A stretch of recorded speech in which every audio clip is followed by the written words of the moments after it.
Thank you, Jesus. Thank you, Jesus. Thank you, Jesus. Today, which is the fourth Sunday of Advent, let us look at will. Will. What is divine will for us? What is the divine will for you? When you talk about will is what you want that should be done, or what should be done. Let us simply remove want. What should be done for you? This should be done. And often you do not want to consider any other alternative. This must be done. It is your will that this should be done. In the first reading of today, David summoned Nathan the prophet. Come. You can see that God has protected me all these years. And now, I am living in peace. I also dwell in house of cedar. Beautiful house. But the ark of God dwells where? In tents. I am not comfortable with that. It is now my will to build a temple for God, a house for the ark of Yahweh. It is my will to do that. To build a house for God, is it not a good thing? I mean, it's a good thing. Sometimes what you think is good may not eventually be good for you, or may not be something better for you. It's all about divine will for you. So as David considered all of this, Yahweh will tell him, wait for a minute. While the people of Israel were moving from one place to another one, I was the one with them. I've protected them. I've granted their peace. I've sought for their welfare. Did I complain to you that I need a house? There's something more I will do for you. And meanwhile, once you hear that word, ark of God or ark of Yahweh, it means the presence of God. So God has been with them. So what was David thinking? Was he thinking at that time to house God? I mean, to put him in a shell. It was different from temple, just to house him. Say, wait, there's something I will do for you which will even be more beneficial for you. That your lineage will remain forever and ever and ever and what? Ever. Hence, you see the fulfillment already during this period that Jesus will be called the son of who? Of David. Amen. Amen. What is your own will? Let us go to first book of Samuel chapter 15. First book of Samuel chapter 15.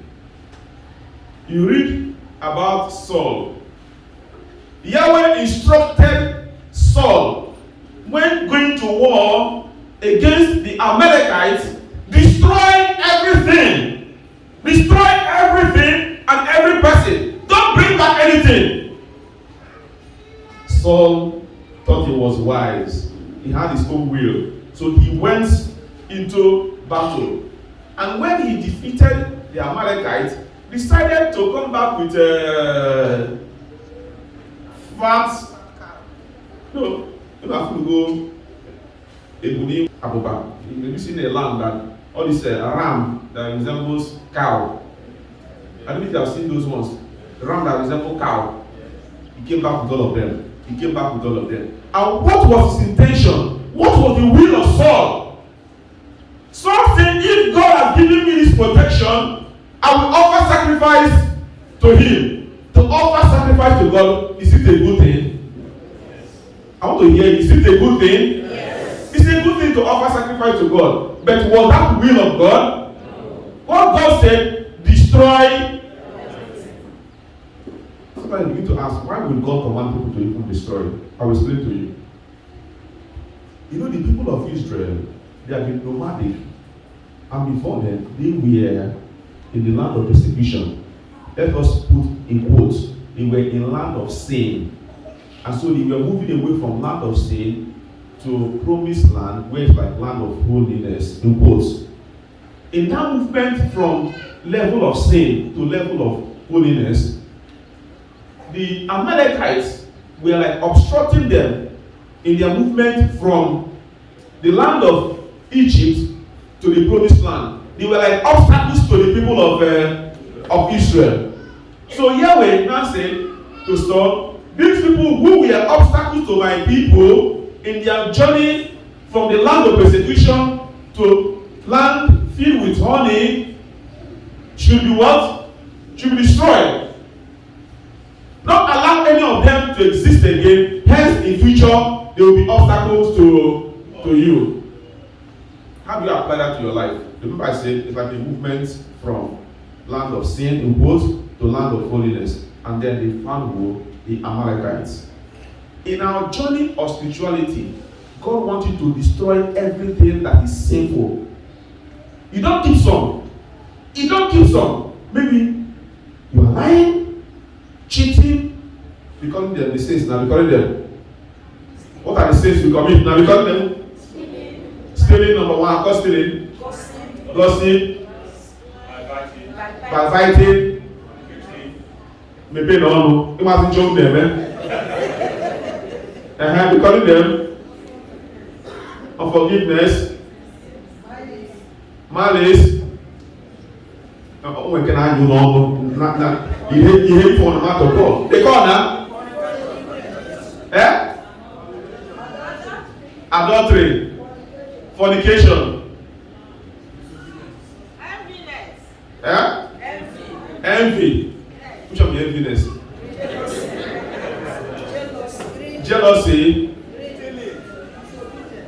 Okay, all of them. Now, God wants you to destroy what? All of them. And don't keep some, because they will remain obstacle for you, making such a movement from land of sin to land of holiness or promised land. He wants you to destroy all of them. Don't keep any. You don't say, okay, after all, I know they do this one, but if they do the other one, they are all sinful. Destroy the Amalekites. Look at your neighbor, say, destroy the Amalekites. Destroy the Amalekites. You don't even understand it. Tell the person, destroy the Amalekites in you. Destroy the Amalekites in you. Just look at the person now, destroy the Amalekites in you. Destroy the Amalekites in you. That's what Yahweh wanted Saul to do. But what did Saul? Saul had a different thing. Let me destroy some and keep what? No, error. Tell your neighbor, error.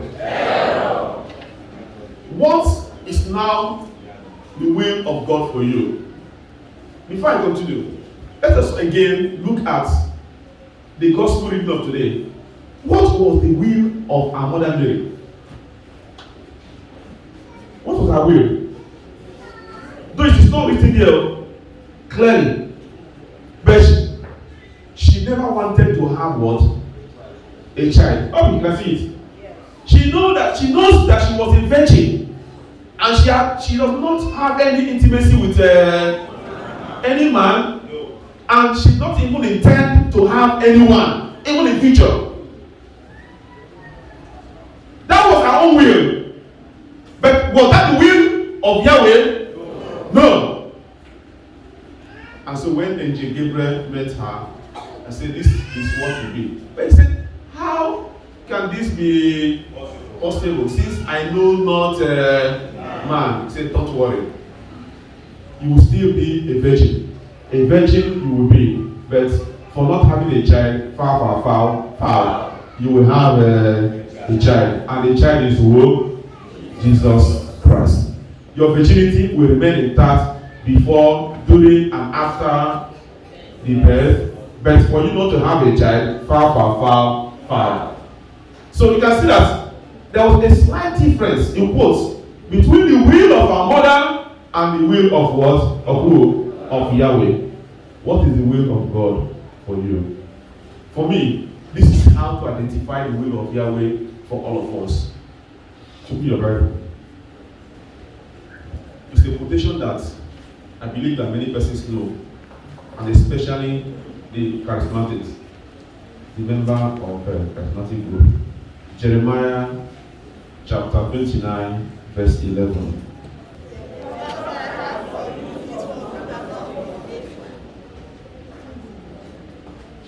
The thoughts or the plan or the will I have for you is for your peace and not for disaster.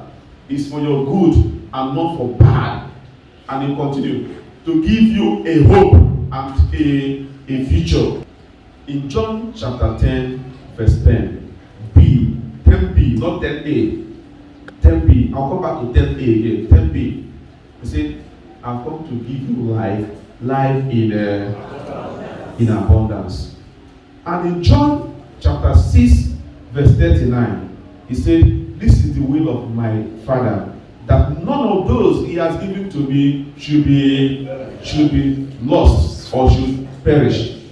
So, in summary, the will of God for you and for all of us is for our salvation, is for our redemption, that nobody should be lost.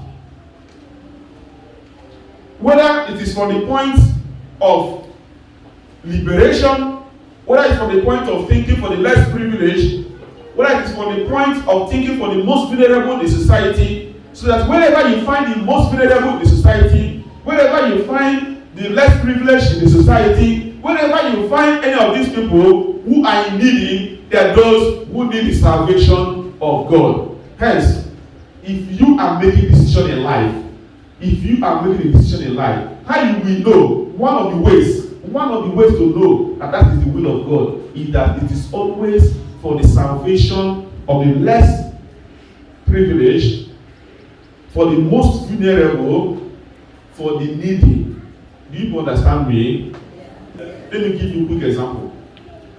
If I was to come for morning mass, let's assume I'm driving all the way from St. John, coming here for mass, for this 6:30 mass, and I approach an accident scene. My first call to duty is to attend to. Can you hear me? Yes. When I go feed here the vessel, then this father said, as at that time, the will of God for me, so that even if I stay all through attending to the person, some of the way they hear first go house, no problem. Can you hear me? Yes. No problem. No problem at all. Because the will of God for me is for the person who is most in need at that time. So one of the ways to know the will of God is that it's for the interest, for the salvation, for the liberation of the less privileged, the most vulnerable, and the needy. When you look at our country, Nigeria, you begin to ask yourself whether it is for, whether what they do is for the most vulnerable or the less privileged of us.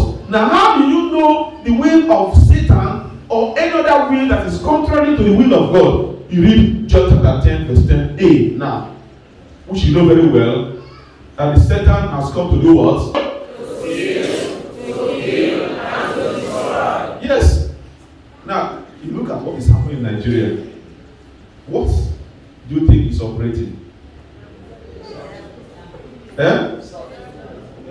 What do you think is operating? As a preacher, I will not say it's the will of Satan, because God has a way of writing on a crooked lines. Can you hear me? God has a way of writing on a crooked line. But to be strict with words, whatever is happening now in Nigeria definitely should not be what God wants for us in Nigeria. Is that clear to us? But listen, we can be quick to condemn our leaders. We can be quick to condemn our leaders. But you know this thing applies to many of us here. Many years ago, when I finished secondary school, I went to buy a fan. I had one in mind, Binatone fan. You know Binatone now? Yes. That was what I had in mind to go and buy. You know, then Nato rate well now. I had Nato in mind. Only for me to go to the popular Iweka Road. People know that place. As I was entering the shop to buy the fan, one boy or a man came having some of these equipment electricians use and met me and said, "You want to buy a fan?" Yes. A better fan you will buy as a market now. So what I want to buy is Nato. He said, "No, I'm an electrician. I also repair fans. I'm telling you the truth." In my innocence, I believed him. He said, "Let us go and check other shops." Watch them. Went to about 3 shops. Went to the first one.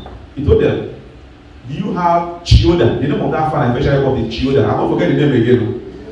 What I'm telling you happened almost more than 2 decades ago. I will never forget the name of Chiyoda, because that was the first deception someone has ever done to me as an adult. I will never forget it.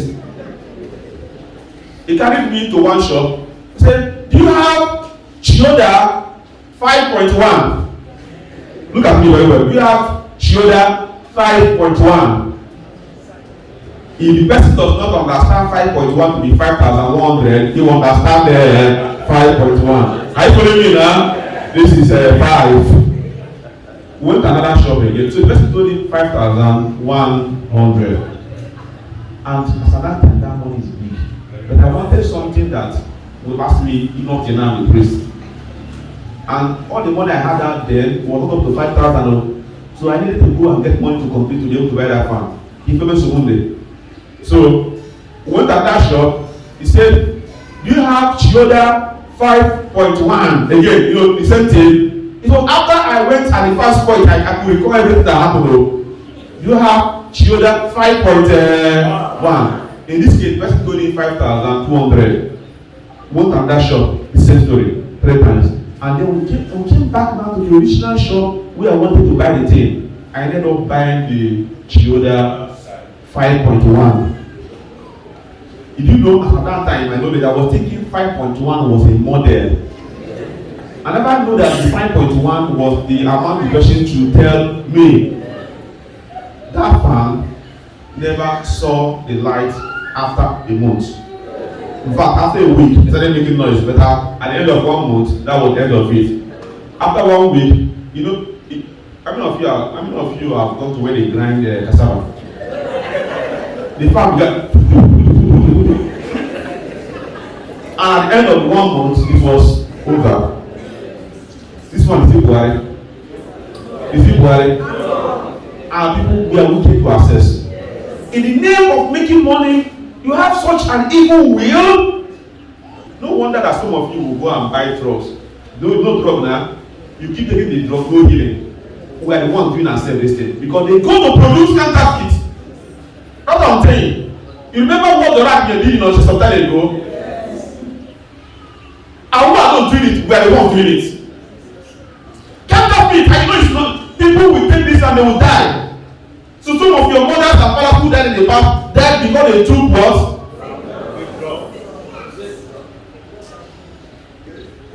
We have different will. The will to steal, the will to what? To kill, the will to destroy. Some persons here trying to tell you, they have ended up stealing from people, they have ended up killing people, they have ended up destroying them. Whose will is that? It's the will of the devil and not the will of God. And should not be the will of you who is a child of God. I pray this day, as I have taken this long time to explain this thing for you, let us align ourselves to the will of God and not to the will of Satan. And this is our prayer through Christ our Lord.